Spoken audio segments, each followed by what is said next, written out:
নমস্কার।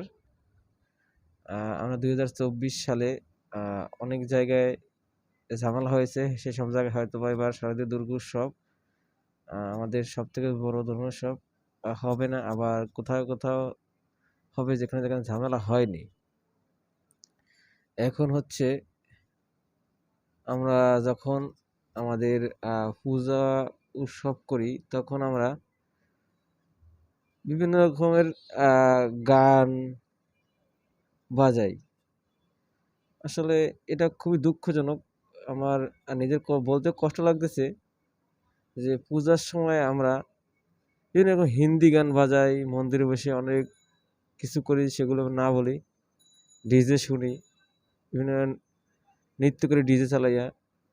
এগুলা সঠিক কিনা আপনারা বলুন। যে আপনারা দেখেন কোনো খ্রিস্টানদের কোনো চার্চে এরকম হয় কিনা? বৌদ্ধদের কোনো বৌদ্ধ বিহারে এমন কোনো কিছু হয় কিনা?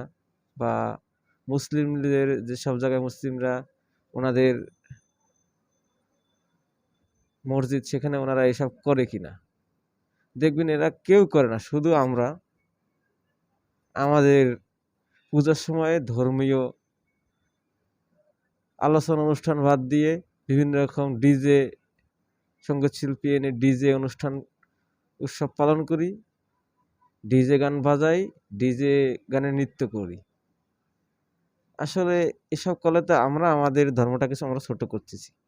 এসব নিয়ে অন্য ধর্মের মানুষ কথা কাটাকাটি করে। অনেক রকমের কমেন্ট করে। আপনারা যখন একটা জিনিস পোস্ট করবেন, দেখবেন অনেক মানুষ কিন্তু অনেক রকম কমেন্ট করে। ওই জায়গাটা যদি ওইসব না করে যদি ধর্মীয় কিছু করতেন, ওরা কিন্তু ওই কমেন্টটা করতো না। আর এতটা খারাপ ভাবতো না। তাহলে আমাদের পায়ে তো আমরাই কুঠার মারছি, তাই না? তো আমার সবার কাছে করজোড়ে অনুরোধ, আমরা এবার আমাদের ধর্মীয় উৎসবে কোনোরকম কোনোরকম হিন্দি গান বাজিয়ে নাচ করব না, ডিজে গান বাজাবো না। হিন্দি গান আছে, ঠাকুরের হিন্দি গান আছে, অবশ্যই সেটা বাজানো যায়। কিন্তু এই বলে যেসব সিনেমার গান বাজিয়ে আমরা কোনোরকম অশ্লীলতা করব না। সবাইকে নমস্কার।